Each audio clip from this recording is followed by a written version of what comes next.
News from around the globe. Hot, fresh, balanced and objective. On Unity.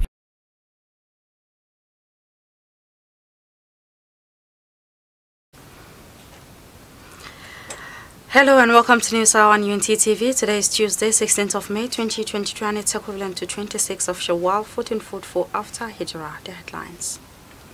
Tinubu's inauguration. Military IG warned troublemakers as court hears anti-handover case. Federal government rejects bill to hold doctors' migration. Another Chibok schoolgirl, Saratu, escapes after 9 years in Boko Haram captivity. And on the foreign scene, Turkey elections move to runoff as Erdogan falls below 50%. And in sport, Liverpool maintain top 4 charge to push Leicester City close to relegation. And those were the headlines. And for details and more of the stories, I am Rukayat Sani Ibrahim. The military and the Inspector General of Police, Usman Baba, on Monday read the Riot Act to individuals and groups opposed to the inauguration of the President-elect Bola Tinubu on May 29. The Director of Defense Information, Brigadier General Tukur Gusau, re-echoed the military warning to dissident groups that any threats to the transition program and by extension to democracy in the country will be crushed. Gusau responded to inquiries from newsmen on the threats to the inauguration, explained that the military stood by the warning it earlier issued to groups calling for an interim government. Addressing journalists at a press briefing at the force headquarters, Louis Edet House, Abuja, the IG said the police and other security agencies are ready to deal with aggrieved political actors and their supporters plotting to scuttle the swearing-in program. The defense headquarters and the police handed down the warning on Monday as a federal high court sitting in Abuja fixed Thursday for the hearing of a suit seeking to stop the inauguration of the former Lagos State Governor. Justice Nyang Eko on Monday asked the 5 applicants who sued on behalf of the Federal Capital Territory residents and voters to convince the court of their local standee, jurisdiction and whether there is a similar matter before the presidential elections court. As the present administration of President Muhammadu Buhari is set to hand over the realm of leadership on May 29, the incoming government have been advised to imbibe the spirit of justice, equity and fairness to cater the needs of the heterogeneous populace. Bola Ahmed Tinubu's led administration has also been asked to employ technocrats at all sectors in order to achieve efficiency and productivity in the country. A lecturer with the Political Science Department at the Nigerian Police Academy, Wudil Justice Ayuba Shengai Dodo, made the call on Monday when he appeared as a guest discussant in a socio-political and current affairs program, Unity FM TV Unity Train. Justice Shanghai opined that inequity and injustice have been part of the basis for the country's failure to cater for its citizens, noting that previous administrations have failed to meet up to the expectations of Nigerians. He advised the next administration to give priority to security of lives and properties so that economy, infrastructure, education and other sectors could effectively work efficiently. Meanwhile, the guest discussant, who is also a public affairs analyst, explained that foreign debt is a common denominator in the country and that the amount of debt in the country is worrisome. Unity FM's correspondent Haruna Omar, who monitored the program, reports that participants who contributed via phone calls and Facebook platforms reiterated the need to be just and fair so that the diverse society will be carried along. The North Central governors have rejected the zoning of the 10th Assembly leadership released by the ruling All Progressives Congress APC. The governors have also scheduled a meeting with the President-elect Bola Tinubu and the chairman of the party, Abdullahi Adamu. The APC had micro-zoned the position of the Senate President to Senator Godswill Akpabio and Senator Jibril Barrows as Deputy Senate President, while Honorable Tajuddin Abbas was anointed as the aspirant for the seat of the Speaker and Benjamin Kalu as Deputy Speaker.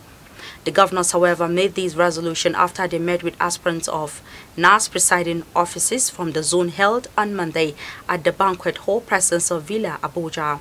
Some of the governors at the meeting were Abubakar Bello, Governor of Niger State, who is also the chairman, Simon Bakolalong, Governor of Plateau State, Abdurrahman Abdurrazak, Governor of Kwara State, Abdullahi Sule, Governor of Nasarawa State. Others are Yahya Bello of Kogi and Reverend Father Hyacinth Alia, Governor-elect of Benue State. The aspirants present are Right Honorable Idris Wase, Deputy Speaker, House of Representatives, Senator Sani Musa, and Honorable Yusuf Gatti. Opposition parties for the incoming 10th National Assembly Monday said they would no longer contest for the Speaker and the Deputy Speaker of the incoming 10th National Assembly. It will be recalled that the opposition parties, otherwise called the Greater Majority, have said penultimate week it was buoyed up by their numerical strength of 183 to contest for the presiding officers. Last week, a 13-man committee chaired by Honorable Nicholas Mutu and Honorable Victor Ogene as the secretary was set up to screen would-be aspirants, but as a meeting of the Minority Caucus on Monday in Abuja meant to present the report of the committee, Ogene, who is also one of the spokesmen of the opposition party, said that no one presented himself or herself for the offices. Meanwhile, the opposition parties, as exclusively reported by newsmen, had split into two factions, while Ogene's faction, led by Honorable Fred Agbede, was briefing its members at a location. Other members of the Minority Caucus, led by Honorable Idu Igariwe, were also meeting at another location at about the same time. The outcome of the meeting was yet to be made available as at press time. The federal government on Monday described as unworkable a bill currently being considered by the National Assembly seeking to restrict the migration of Nigerian doctors to climes perceived to be greener pastures. The Minister of Labour and Employment, Senator Chris Ngige, revealed these while fielding questions from journalists after the extraordinary Federal Executive Council meeting presided over by Vice President Yemi Osinbajo at the State House of Abuja. Responding to a threat by resident doctors to embark on a 5-day warning strike over perceived attempts to ground medical and dental graduates nationwide for 5 years before being granted a practicing license, Ngige said the bill negates extant labor laws. Newsmen report that the sponsor of the bill, a member of the House of Representatives from Lagos State, Ganiu Jensen, had explained that the move would check the mass exodus of medical practitioners from the country. The federal government on Monday in Abuja approved the total sum of 19.24 billion naira for the training of 50,000 non-graduate N-Power beneficiaries and the procurement of taxiway lighting system in the Port Harcourt, Lagos and Abuja airports. The sum also covers consultancy services for the Dadinkowa 40 megawatts power project in Gombe State and the furnishing of the 10-story headquarters of the Nigerian Maritime Administration and Safety Agency located in Victoria Island, Lagos. The Ministers of Humanitarian Affairs, Social Development and Disaster Management, Sadia Farouk, and her counterpart in the Ministries of Aviation, Education and Water Resources revealed these to journalists after an extraordinary meeting of the Federal Executive Council presided over by Vice President Yemi Osinbajo at the State House, Abuja. In March 2023, newsmen report that the federal government had approved the engagement of 4 of its agencies to train 50,000 non-graduate N-Power beneficiaries for 9 months. They include the National Institute of Transport Technology, Industrial Training Fund, National Institute for Hospitality and Tourism, and the Hydraulic Equipment Development Institute. The theater commander Operation Haɗin Kai, Major General Ibrahim Ali, has said that another Chibok schoolgirl has been rescued. The 25-year-old Saratu Dauda was rescued by the ground troops on May 6, 2023 at Okuba terrorist hideout in the Sambisa Forest, Borno State, handing over Saratu to the State Commissioner of Women Affairs and Social Development, Hajia Zuera Gambo. Yesterday, in Maiduguri, General Ali disclosed prior to her rescue through escape Saratu was married to Abu Yusuf, an improvised explosive device IED's Boko Haram expert. General Ali disclosed that Saratu left behind her 3 children with her first husband and find her way out of the Sambisa forest, adding that efforts are ongoing to rescue the remaining children who are in custody of the husband, Abu Yusuf. He says she was rushed to the Malari Military Hospital for intensive care before handing her over to the state government. While reviewing the rescue operations, he said that out of 276 abducted schoolgirls on April 14, 2014, 76 escaped while 107 were released by Boko Haram in 2018. Responding, Hajia Zuera told journalists that Sarju and her daughters would be sponsored by the state government to complete their secondary and university education in the state. The federal government on Monday said it was developing a comprehensive guide for the incoming administration of Bola Tinubu on how to manage the removal of subsidy on premium motor spirit, popularly called petrol. It also insisted that the regime of outgoing President Muhammadu Buhari had done excellently well in the management of fuel subsidy, despite revealing that Nigeria spent over 13 trillion naira subsidizing PMS between 2005 and 2021. Speaking at the unveiling of the 2022-2026 strategic plan of the Nigerian Extractive Industries Transparency Initiative in Abuja, the Secretary to the Government of the Federation, Boss Mustafa, said the federal government had been following the debates around subsidy removal by citizens. He said some of the debates include the need to fix Nigeria's refineries and the creation of visible safety net programs to reduce the impact on the poor and vulnerable in the society, especially workers. The SGF, who was represented by a permanent secretary from the Office of the Secretary to the Government of the Federation, Maurice Mbaire, said he had no doubt that the incoming administration will consider our position on the issue and make an information decision in the overriding public interest. And on the foreign scene, Turkey's presidential election appeared to be moving toward a second-round runoff on Monday, with President Recep Tayyip Erdogan, who has ruled his country with a firm grip for 20 years, leading over his arch-rival Kemal Kılıçdaroğlu.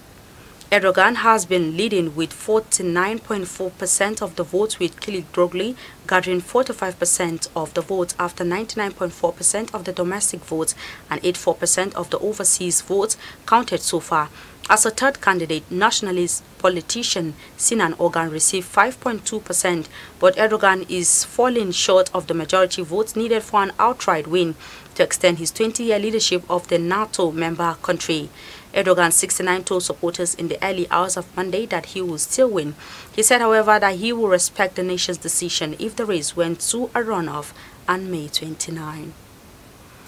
And in sports, Liverpool maintained their pursuit of Champions League football next season and pushed Leicester ever closer to the champions as Curtis Jones scored twice in a 3-0 win at the King Power on Monday. Trent Alexander-Arnold rounded off another fine performance in his new hybrid role between right back and midfield with a stunning strike as Liverpool close to within 1 point of the top four. Jurgen Klopp's men still need a late-season collapse from Newcastle or Manchester United, but a 7-game winning streak from the Reds had upped the pressure. Had upped the pressure on their rivals, who both have 3 games remaining to Liverpool 2.